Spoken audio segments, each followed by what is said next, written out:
27 prilli shënon ditën botërore të veterinarisë me temën këtë vit profesioni i mjekut veteriner thelbësor në ruajtjen e shëndetit ton. Mjekët veteriner luajnë një rol kyç jo vetëm në shëndetin dhe mirëqenien e kafshëve, por edhe në mbrojtjen e shëndetit fizik, mendor dhe social të njerëzve. Kontributi i tyre është jetik për garantimin e sigurisë ushqimore dhe për parandalimin e përhapjes së sëmundjeve, megjithëse shpesh mbetet i padukshëm në sytë e shoqërisë. Në këtë ditë të veçantë, rreth 500 veterinerë në terren, pjesë e autoritetit kombëtar të veterinarisë dhe mbrojtjes së bimëve, si dhe mbi 1200 profesionistë të urdhrit të veterinerëve, kujdesen çdo ditë për shëndetin e kafshëve dhe për kontrollin e sigurisë ushqimore në të gjithë vendin.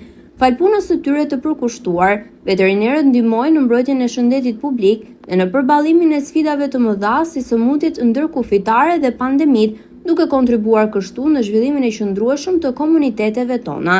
Në këtë ditë botërore të veterinarisë falenderojmë të gjithë mjekët veterinerë për profesionalizmin, përkushtimin dhe rolin e tyre të pazvendësueshëm në shtërbim të shëndetit të kafshëve dhe të njerëzve.